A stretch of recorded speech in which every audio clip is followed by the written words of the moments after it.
hemos leído. Este Jesús que está aquí y sube a la barca con sus discípulos. Hay algunos detalles que no podemos dejar de retener. En primer lugar dice que ya caía la tarde, o sea, venía la noche. En segundo lugar dice que el Señor subió en esa barca y había otras barcas junto a ese lugar, hasta que se desató esa fuerte tormenta. El lugar este donde Jesús estaba está a 20 metros bajo el nivel del mar, motivo por el cual vientos fuertes y por supuesto toda esta tormenta que se desata. Pero antes de comenzar el viaje, Jesús dice: crucemos a la otra orilla. ¿Qué dice? ¿Qué dice? No te olvides de esa palabra. Crucemos a la otra orilla. Este es como el gran mensaje central que tiene la palabra de Dios para cada uno de nosotros. El Señor les manda a cruzar a la otra orilla. Y los discípulos acceden. Luego sucede todo lo que hemos leído. Esa tormenta que se levanta, el agua que comienza a entrar en la barca, y los discípulos que lo primero que hacen es reclamarle al Señor. Como hacemos nosotros, cuando muchas veces estamos en una situación difícil, le reclamamos al Señor. Por supuesto, también tenemos que, para poder comprender mejor este pasaje de la Sagrada Escritura, tenemos que entender que el mar era el símbolo de lo misterioso. El mar era el símbolo de lo que podía cubrir todo y hacer desaparecer todo, ¿no? Como cuando viene un tsunami, hasta el día de hoy pasa así, ¿no es cierto? Cuando se viene un tsunami arrastra todo, la fuerza del agua. Bueno, en la antigüedad ellos relacionaban también esto, sobre todo lo que viene de la cultura mesopotámica, lo relacionaban con monstruos, con demonios, con dragones, con serpientes, con un montón de cosas. Lo que ataca la vida del hombre.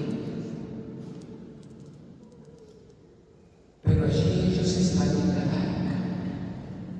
Ellos están con Jesús. Pero comienzan a desesperarse. Es decir, a estos discípulos lo que les faltaba era saber con quién iban en la barca. Hay un lindo canto por ahí que dice: yo tengo un barco que navega por el mar, ¿no? No sabemos si es él. ¿Cómo dice ese canto? Miren qué lindo lo que dice este canto, escúchenle. Tengo un barco que navega por el mar.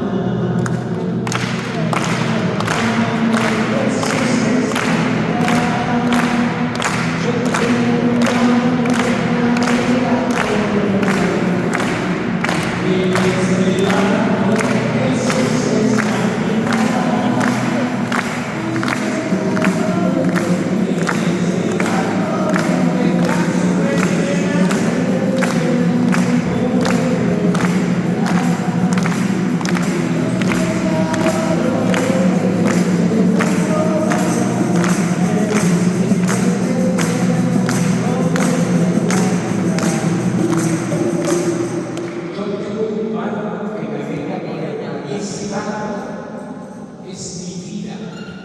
Y ese barco Jesús está en mi mar. Desde el momento en que el Señor nos pone en este mundo. Por eso digo que este pasaje evangélico es el que mejor expresa la realidad de la vida de cada uno de nosotros. Vamos en ese barco en compañía de este Jesús. Lo que no tenemos que olvidar es que Jesús es el capitán de ese barco, que ese Señor no está dormido, que ese Señor está atento a nuestras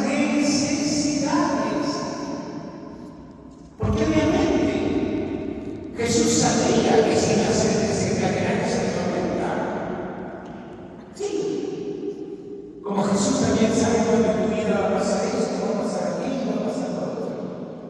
Por eso es Él. Para que en el momento en que vos lo necesites, recurras a Él. Pero recurras a Él no desde el lugar de la queja, o no desde el lugar de reprocharle al Señor. Hoy los discípulos le reprochan al Señor: Señor, no te importa que perezcamos. ¿A quién le estás hablando? Al Dios de la vida. Y así te hablas al Dios de la vida. ¿Tú crees que este Señor que vino al mundo para salvarte, que murió en la cruz, no le va a importar tu vida? Claro que sí. Claro que sí. Pero nosotros necesitamos depositar toda nuestra confianza en Él. ¿Y por qué les dije a ustedes que retengan esto de crucemos a la otra orilla? Porque muchas veces en nuestras vidas nosotros por miedo no hemos cruzado a la otra orilla.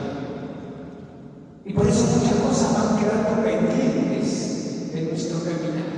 Piensa en este momento, si te haces un momento de historia, piensa cuántas cosas en tu vida dejaste de hacer por no confiar en el Señor, por no agarrarte de su mano, porque tenías miedo.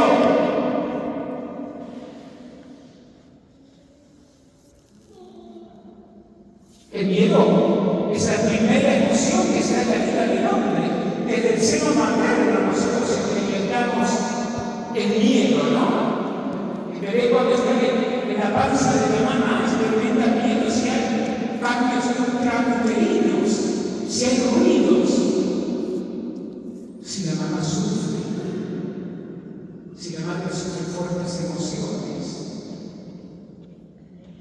la discusión con su padre, la violencia, cuántas cosas.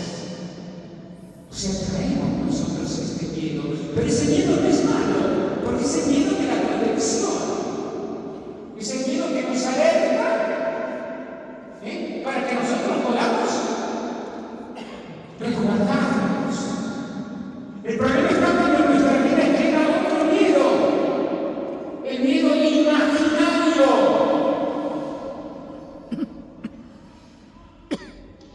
Por eso ellos tienen ese miedo.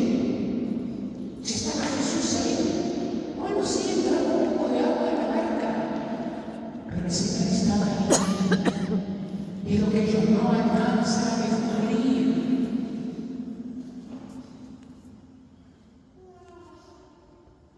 Ojalá que en momentos difíciles cada uno de nosotros podamos darnos cuenta que el Señor está ahí. En este momento que estoy viviendo, en ese momento difícil, y puede disipar el miedo. Por supuesto, para vencer el miedo necesitamos ser audaces. ¿Qué necesitamos ser? Audaz es distinto de ser temerario. Hay personas que son temerarios, ¿no? Pero el temerario no es prudente. Es como si yo veo que la carne está llena de agua, que pasa para acá, para acá, y me lanzo igual a llegar a cruzar. Y más bien que ya me empezaron a preparar el arma. Eso es el temerario. En cambio, el audaz es aquel que se lanza, pero con prudencia. Y dentro de esa prudencia incluye el tomarse de la mano del Señor. Tomarse de la mano del Señor. Pero porque algunas veces lo hice en mi vida y de forma, quizás porque vos enfocaste solamente en ti y no en tomarte de la mano del Señor. Por eso hay que vencer este miedo.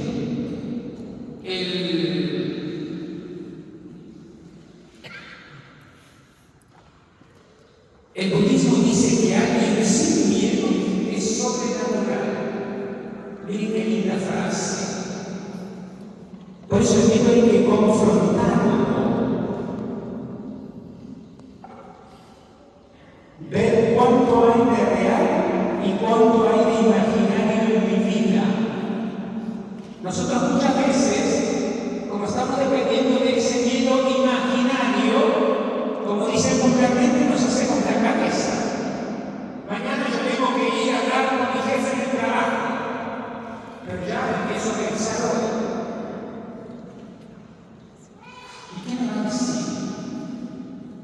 ¿Y qué va a pasar? Y otro que le habrán dicho de mí. Y otro que, ¿cuál es el resultado de eso? ¿Cuál es el resultado de eso? ¿Cómo voy a ir así? ¿Cómo voy a ir así? ¿Cómo voy a enfrentar? Mañana me tengo que operar. Y sí, pero a ver si los médicos se equivocan y a ver si... ¿Cómo voy a enfrentar eso? ¿Dónde está tu fe? Por eso hoy Jesús le dice, hombres de poca fe. Es un insulto decirle eso a los discípulos que estaban con el centro de la fe, no era Jesús. Hombres de poca fe.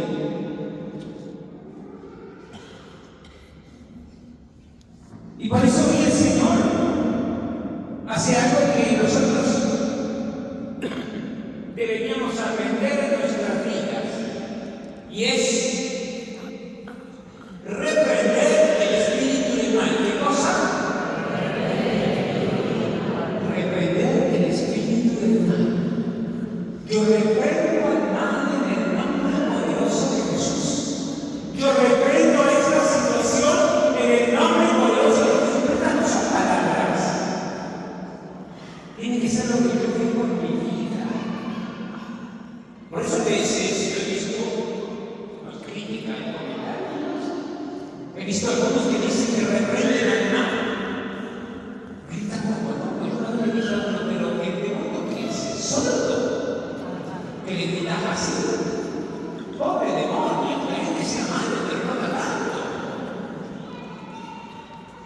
Para poder reprender el mal, necesito serlo fundado en el Señor. ¿Fundado en quién? Tiene que estar allí esa identificación mía con Cristo. Como estaba la identificación de Cristo con su Padre y en Dios. Las obras que yo hago, decía, son las obras del Padre. Entonces no es cuestión de gritar histéricamente, sino de hacerlo en la seguridad del nombre del Señor. En la Sagrada Escritura, queridos hermanos, nosotros encontramos un montón de ejemplos que nos pueden ayudar a entender esto, ¿no? De poder reprender el mal. ¿Sí? Por eso tenemos que entender qué significa esto de reprender. Hoy Cristo reprende a la tempestad, al viento. Y los discípulos dicen, ¿quién es este que esté viendo y el mar le obedece? Y si ustedes quieren algunos ejemplos para después poder leerlos, para que nosotros podamos reprender, necesitamos revestirnos de la armadura de Cristo. ¿Revestirnos de qué? De la armadura de Cristo. Así lo dice el libro de los la carta a los Efesios, capítulo 6, versículos 11 y 12. Fortalezcanse en el Señor con la fuerza de su poder.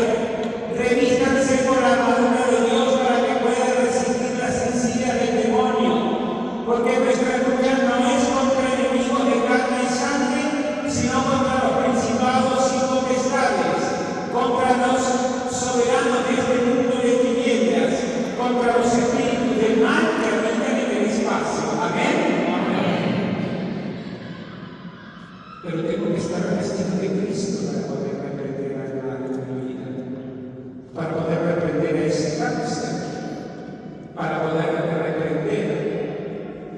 ese espíritu del mal que está continuamente hostigando mi vida.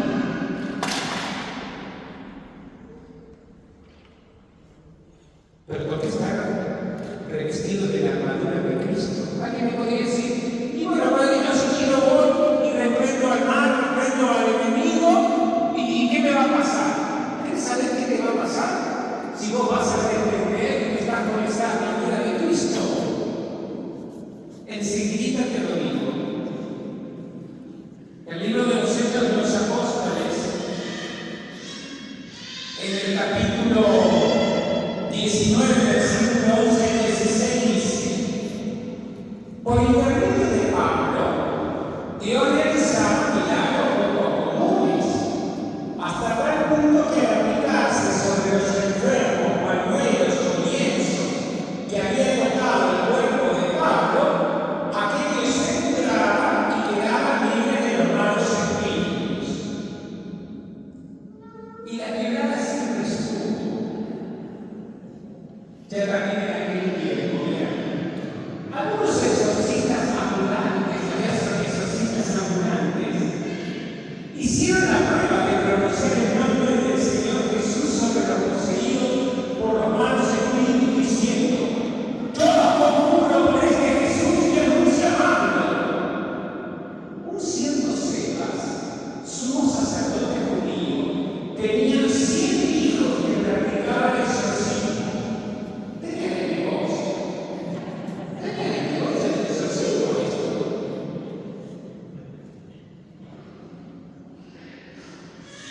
El espíritu humano le respondió.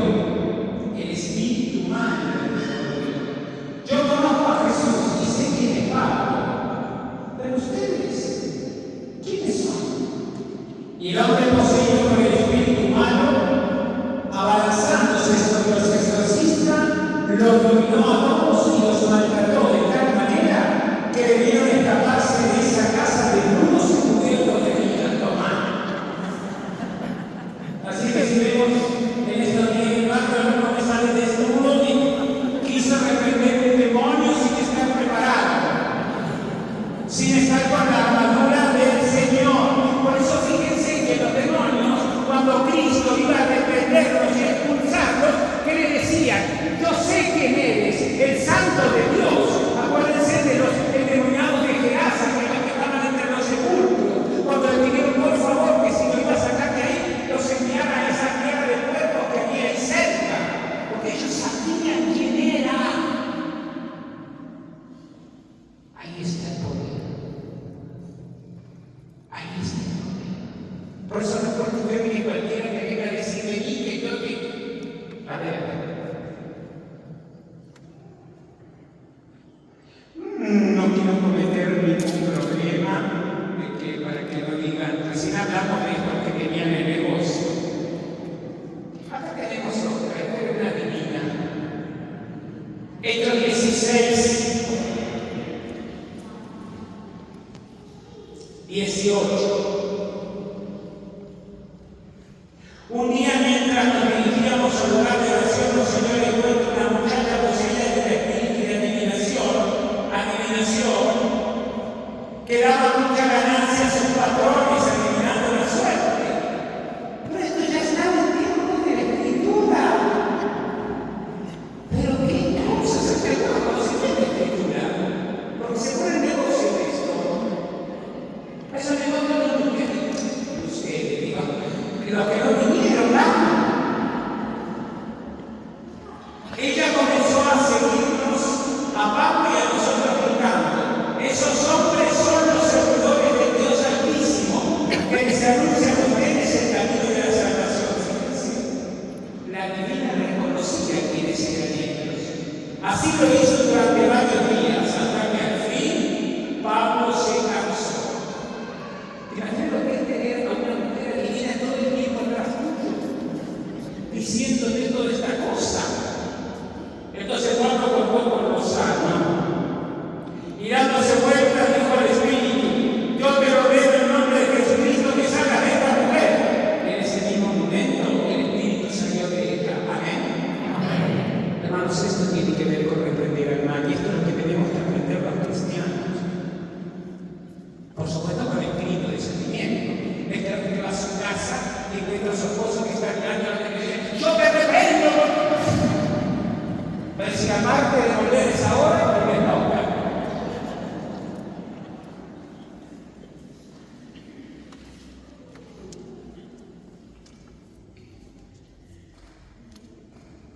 hermanos, todos juntos vamos en la barca de nuestra vida. No desconfiemos, el Señor esté aquí. No dejemos de pasar a la otra orilla. No dejemos de qué. Entonces mañana cuando te levantes y tengas que enfrentar esa situación que hace tanto tiempo le estás escapando, recuerda las palabras de Jesús. Pasemos a la otra orilla. Hay cuantos que incluso con las personas que ya no están en este mundo todavía guardan relaciones de cosas que los perturban, palabras, presencias. Pasemos a la otra orilla, porque lo hacemos en el nombre de Jesús, de este Jesús que no muere, de este Señor que está aquí para liberarnos y darnos fortaleza. Amén. Ave María Purísima. Vamos ahora a pedirle todos juntos al Señor para que nos dé la fortaleza que necesitamos.